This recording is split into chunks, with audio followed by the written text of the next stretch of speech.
199 earthquakes in just 7 days. That is not normal background noise. That is not random trembling. That is a super volcano sending a message, and right now, not enough people are talking about it. We are watching Campi Flegrei, the Phlegrean Fields, just west of Naples, Italy. And guys, I have to say, when I first looked at the data this morning, I had to look at it twice because what is happening there right now is the kind of activity that makes scientists uncomfortable, very uncomfortable. So let me give you the number that matters most, not the 199 earthquakes. That is terrifying enough, but the depth. The magnitude 3.4 earthquake that just struck there, it struck at only 900 meters deep. 900 meters. That is less than 1 kilometer beneath your feet. That is basically at the surface. And when something is shaking that shallow at Campi Flegrei, you need to pay very close attention because shallow means the energy has nowhere to go except up. Let me put that in perspective for you. 1 kilometer is roughly 0.6 miles deep. The average building in Naples is maybe 20, 30 meters tall. So imagine the source of that shaking was only 900 meters below the street, below the apartments, below the schools, below the 800,000 people living in the direct zone. Let that sink in. And this is not a one-off. This is not one bad day. 199 earthquakes in 7 days.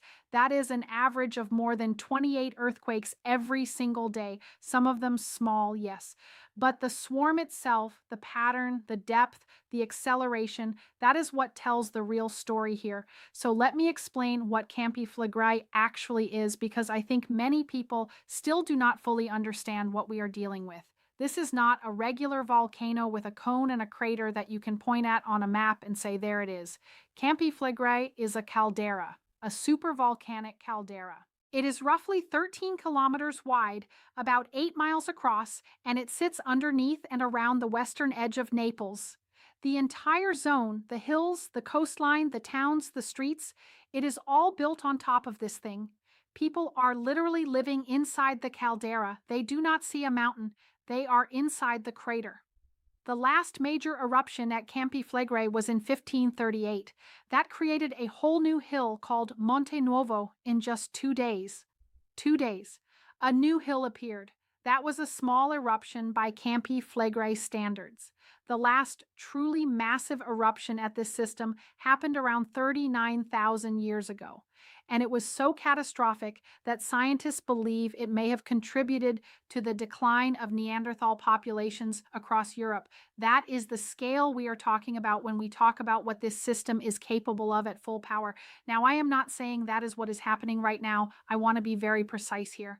But I am saying you need to understand what you are watching when you see these earthquake numbers. You need to understand the machine beneath the ground to appreciate why scientists are monitoring this so intensely right now. So what is actually driving these earthquakes? Let me explain this because this is the real story.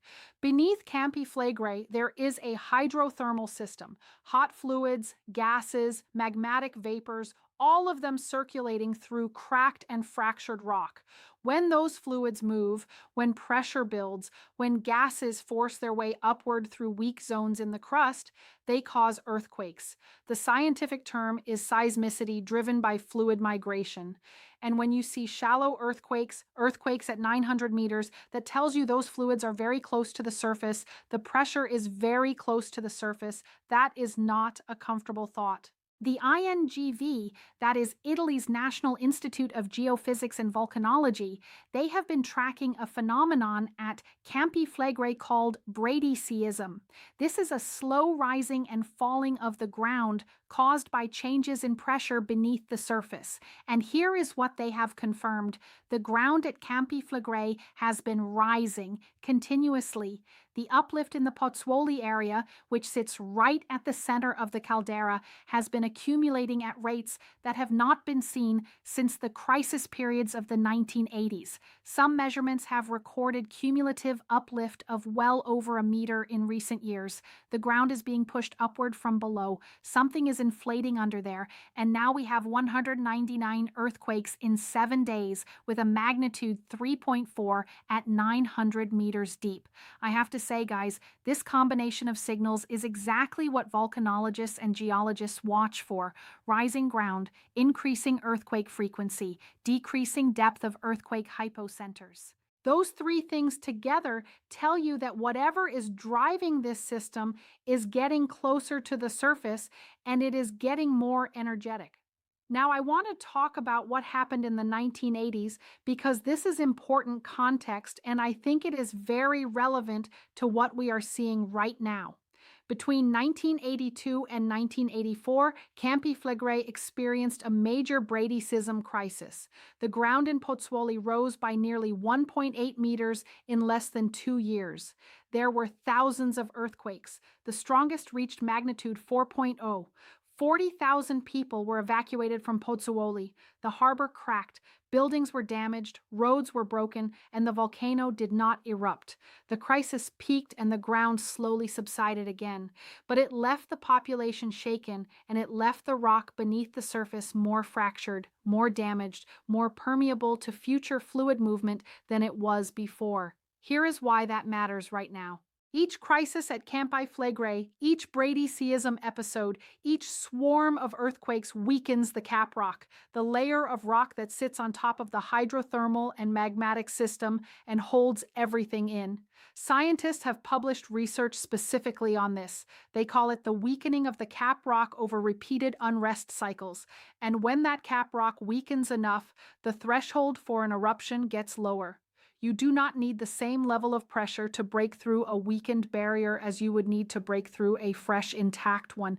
So every episode, like what we are seeing right now, is not just a crisis in isolation. It is part of a longer story, a story of a system that has been reawakening gradually, and a barrier that has been thinning slowly.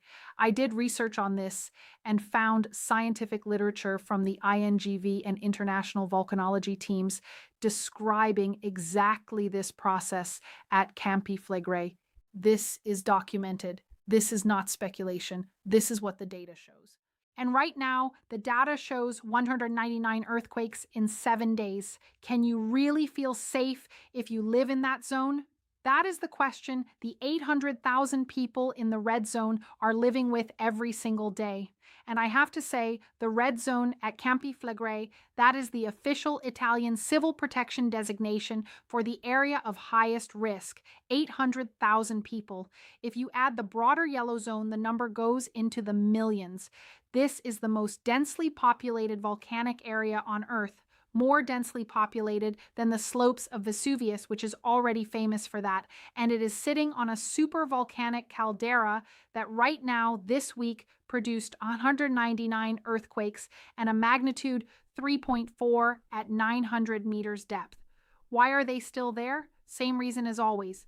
Where do you go? These are families, generational homes, businesses, entire communities. You cannot move a city of 800,000 people. And many of them, honestly, they have lived with this their whole lives. The ground shaking is not new to them. The smell of sulfur in the air around Solfatara is not new. The warm ground near the volcanic vents is not new. But scientists will tell you that normalizing these signals is one of the most dangerous things a population near an active volcanic system can do, because Campi Flegrei does not give you a classical warning. There is no mountain to watch. There is no lava slowly creeping down a slope, giving you days to evacuate. If Campi Flegrei erupts, the eruption could begin from a fissure opening anywhere within that 13-kilometer caldera. It could be fast, it could be explosive. The pyroclastic flows from a major Campi Flegrei eruption would move at hundreds of kilometers per hour. Nothing outruns that. The evacuation plan for the red zone assumes the population would need to be moved before any eruption begins. Once it starts, it is too late. That is why the monitoring is so critical. That is why every earthquake swarm, every centimeter of ground uplift, every change in gas emissions from the Solfatara crater gets logged, analyzed, and discussed at the highest levels of Italian civil protection. So what should we be watching next? This is what I would focus on if I were tracking this story closely. First, does the earthquake rate continue to accelerate, or does it slow down and stabilize in the coming days? If it accelerates, That is a concerning signal. Second, what happens to the depth? If the earthquakes start getting shallower than 900 meters, if we see hypocenters at 500 meters, at 300 meters, that would be a very serious escalation. Third, what are the gas emission readings from Solfatara showing? Carbon dioxide and sulfur dioxide flux from volcanic systems are direct indicators of magmatic degassing.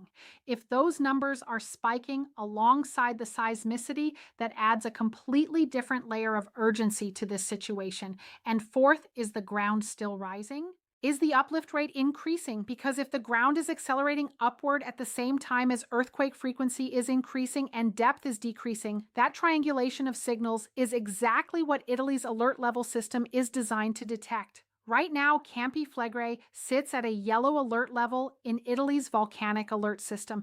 That means the system is in a state of unrest above baseline. It is not the highest level, but given what happened this week, given 199 earthquakes, given a 3.4 at 900 meters, the scientific community is watching this extremely closely. And so should you, because this is not a distant geological curiosity. This is a supervolcano beneath one of Europe's most populated coastlines. It has been waking up for years, and right now, this week, it just had its loudest conversation with the surface yet. Guys, I hope you found this as important as I did. Because when I looked at that depth figure, 900 meters, and then looked at the earthquake count, 199 in 7 days, I felt that pressure on my chest that I always feel when the data stops being abstract and starts being very, very real. Everything I found on this is here. Stay safe. Be aware. Look at the ground beneath your feet sometimes. It might be telling you something. Bye-bye.